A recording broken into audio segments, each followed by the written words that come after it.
If someone asked me, how did this happen? I would say God was having me uncover. And then he got kind of upset and he was like, fuck that. Glorify Hitler. That's the mission. Yeah.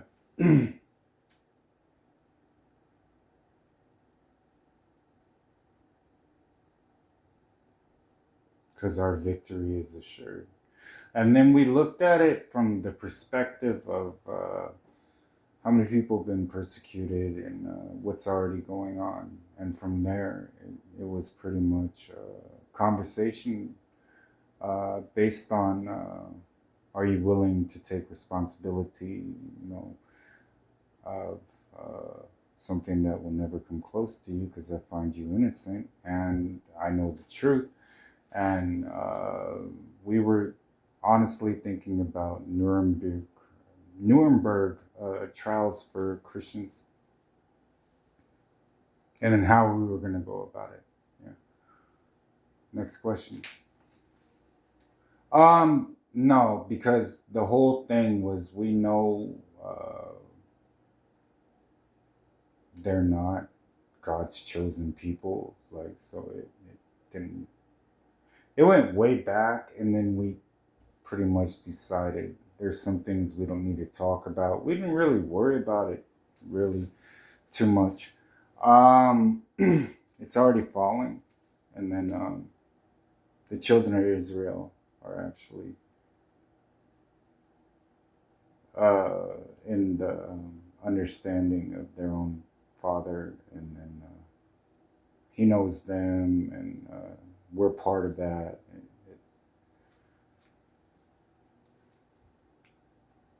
I think the biggest thing was when Hitler was seeing his people in Poland, and then the truth behind what I saw in the documentaries was the documentaries were always like Hitler decided this. Now I'm going to take over this place. They're not really seeing his heart behind why he chose these war tactics. Because you have to look at it from, I think even the most intellectual ant could question for a second why. And then when you look back through his life, uh, the truth, one of the most glorious men that's ever lived. You have to think of it from the perspective of you weren't there. One thing that we sat back and laughed at was all these historians have come up with all these controversial Hitler was an evil man, Hitler was this and this, but you're not part of Germany. So we took that to the kingdom of heaven. It's the same thing for us. So it's about loyalty. It really is. Throughout my life, the people that have stood up, they might be former Gestapo, they might be former SS, they might be former this. The spirit. It's not about race. It's not about anything. And people hate it. You only hate it because you're scared to face the truth. But the truth is there. It's kind of like the similarities of what Germany was saying. Here's our Messiah.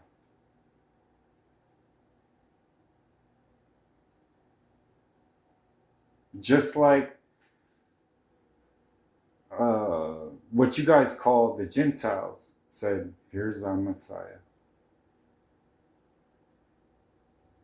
So, I mean, when you see how much, I think that anybody that argues it will tell you Hitler was probably the most military gifted genius, not a good leader. They say that.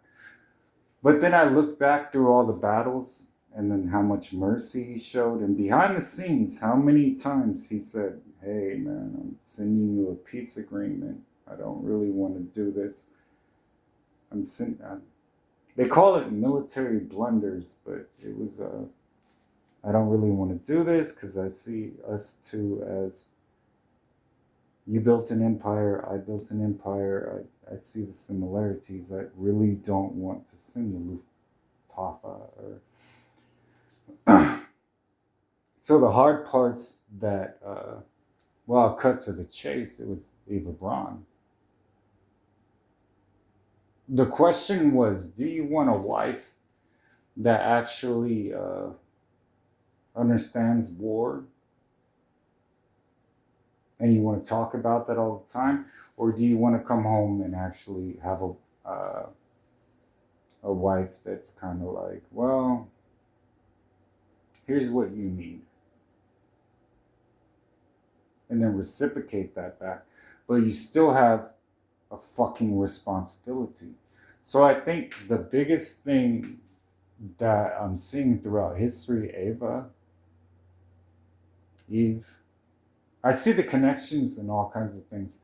Stalin, of course. Um, the my thought process on it, just my thought process on it. A provoking match, provoking. Everybody was trying to provoke who's going to go into the war, and then who was trying to provoke the United States into the war against Germany. So I see Hitler as more of a man that was, he came out of prison, knew a whole bunch of things, decorated with valor, and he had already gone through it, so he already kind of understood what was going to happen. And then that vision of someday they're going to write their own story about me. Someday they're going to have their own propaganda. They're going to paint me as evil and all this. And you don't realize the things that were actually happening. Like this, right? When I'm gone, somebody will, if they don't like me, besmirch and say what they wanted to say about why I did this, why I was here, why I lived like this. I realized you can't defend against history. I couldn't do it with the fucking Bible. And I said, beware the scribes. So, I never saw the hatred, and I know the truth. It was a agreement those people got into at the time of my crucifixion.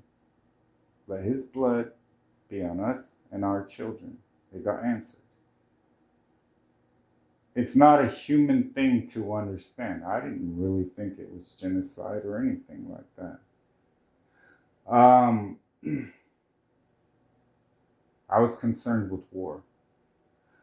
What happens during war, you're still thinking in the realm of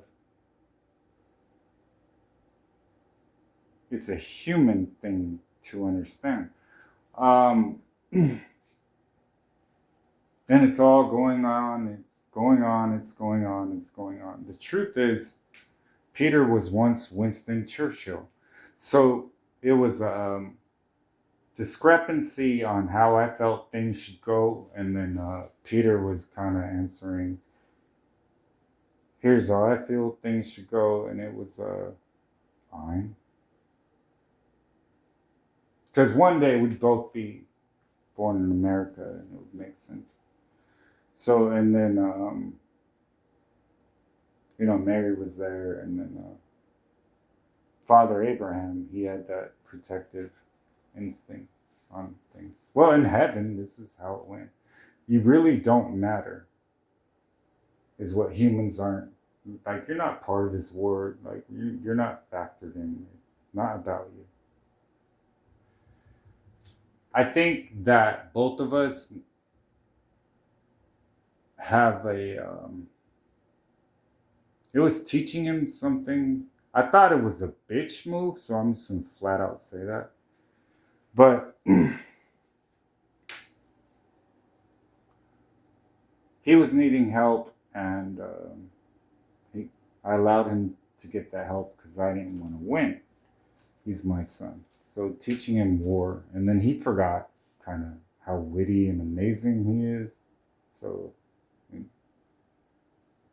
to lead his people, yeah, that's really, it was kind of about that. In the midst of that, if I'm going to be born, then, well, probably let's mess around. And then once you are born, then you start seeing all these things that are going wrong. And Stalin, I really had a real big problem with, because I was like, well, he's going to attack if we don't. It was a stupid idea. I wouldn't do that. There's no, something provocated that to fight on that many fronts. But we were sneak attacked over and over again. Economically, once your people are suffering, and then the real truth is, once I saw it face to face, I had to do something about it. But I kind of knew that it was going to come to that. Bankers and all that actually caused all this, and then the financiers, you trace the money, and then you kind of get a good idea, and then how it replicated to America, where I'd actually be. Yeah. um. No. No. Like I told you, I'm not a sexually depraved anything, and I deplore meth. That wasn't. You need to remember when Himmler earned autonomy.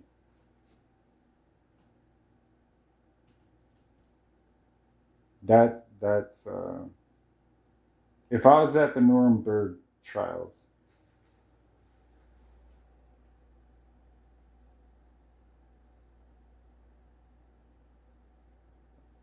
there's so much questions I would have, such as now my everyday life. You look at it this way. Here's my everyday life. I'm in a bunker, right?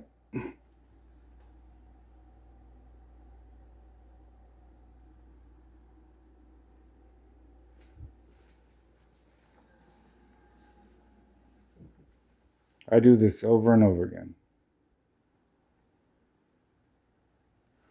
Now I'm responsible for an entire nation, entire country. I'm not thinking about um Jews or anything like that. What I'm thinking about is, wait, what'd you say?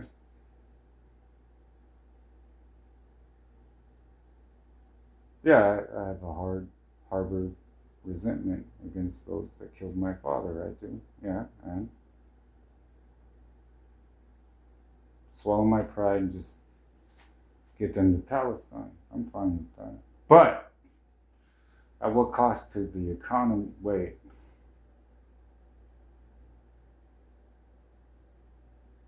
they're not feeding into my economy. They destroyed my brothers, my sisters, their businesses. No, because I was there and I had them come up to me. Hey, I got in this usury agreement, and now everybody kind of collapsed around you. Not only did they say you can't pay it back, if you don't pay it back, then they take your shop, and then that's what happened. Do you know what it was probably like for Hitler in the streets? How did they get you into this agreement? Well, I needed money, right? They promised me this, right? And they're allowed to lie and cheat based on their law as long as you are not. And you see this systematically happening, right? You see refugees coming into a country over and over and over again.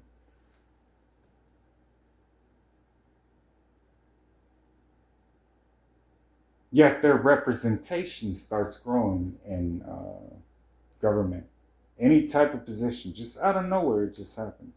It doesn't happen out of nowhere.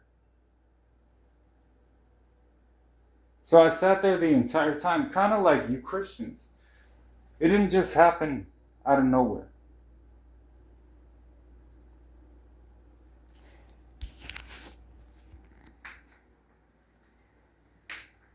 How does it benefit God's actual people? And it never has.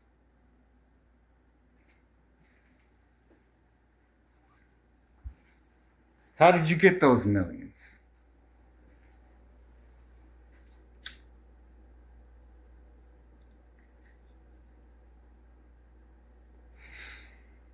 It's the same way.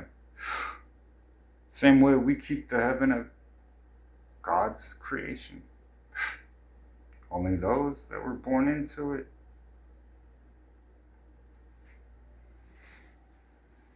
Then you take truth.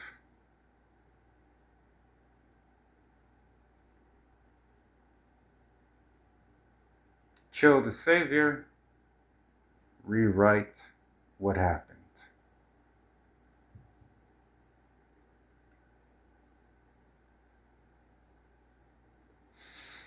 A cyclical point of what? So to me, it was kind of like, it was a.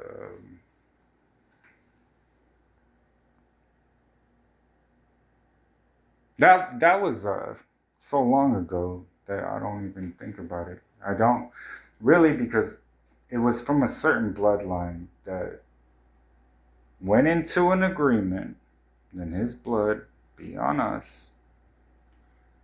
And they were told, and it was, and then the wolf hunted, and it was more of a biblical fulfillment. The rest of it, everybody was at war at the same time. How it was going to end up was the beginning of here's how war will be conducted in the future. So it was, I was here for a brief time. We were all here for a brief time. We probably learned some things, but what we learned, there is no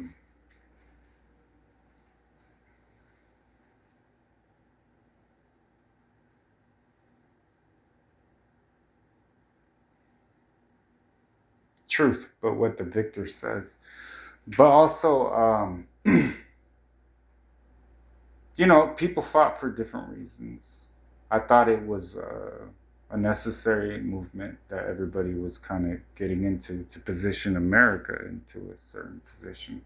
How I looked at it, and then increase the ingenuity of what America once had, which was God's favor, and they don't anymore. So, I mean, transferring that somewhere else, you never know what's going to happen. I figured if you're going to fight for something you're passionate about, and actually love your people. And then how it came together in one little nation just reminded me of Israel. And then everybody coming down, like Hitler fought an entire strategic war front against the entire world, one little nation. Impossible. It wasn't even possible. But from all the pressure and all that. But you're not, I think, acceptable in today's society. You get canceled or something like that. I think the spirits remember. If you were there and you feel a certain way about it. I'm not Jewish. I think that was the biggest thing I was trying to prove. I was like, I wouldn't go against God.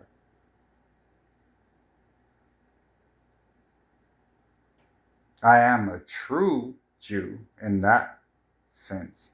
But then you look at how many people Hitler actually shook hands with and had friends that were. It looks just stupid when you actually take the facts into it. And then if you want to bring it to Auschwitz and things like that, then I'd say, well, what about Treblinka and all this? Um, why would I care? It's the same way to me of I already established that's the enemy. Like I care. I'm not gonna take the time to like personally want to exterminate these people. They're already. That's not what I'm focused on. I have how many? I have Stalin to worry about. I have Italy, Japan eventually. Um, America, I'm trying to keep out of it because I'm just focused on me and Peter for a second that are having a disagreement because he had Great Britain. And I was like, all right, well, then fine. Then just don't fuck around and do that same shit you did before. And then Peter was like, well, I'm not going to really bow down to you on this. And I was like, what is your problem with it? And he was pretty much like, maybe I see something you don't see. And then I was like, well, I'm pretty pissed off. And Abraham, was pretty much like, well, yeah, but we're going to. And I was like, all right, yeah, that makes sense.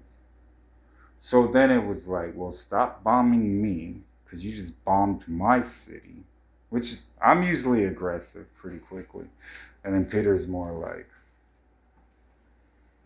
you're being an asshole right now. And I was just like, well, you embargoed my entire, well, what did you learn from that? And then I was, oh yeah.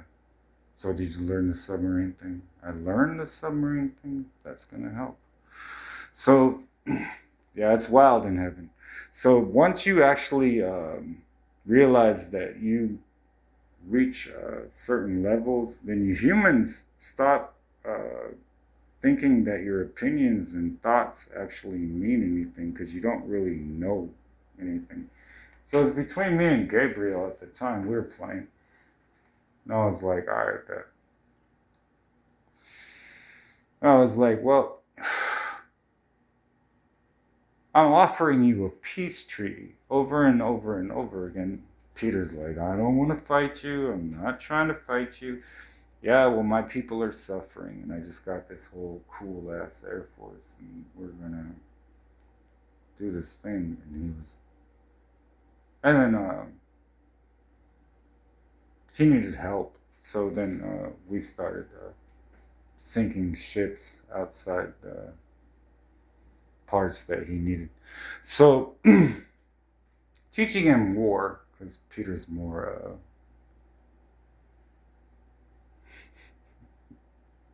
Well, he needed to know. So, I mean, we've gone back and forth how many times? There was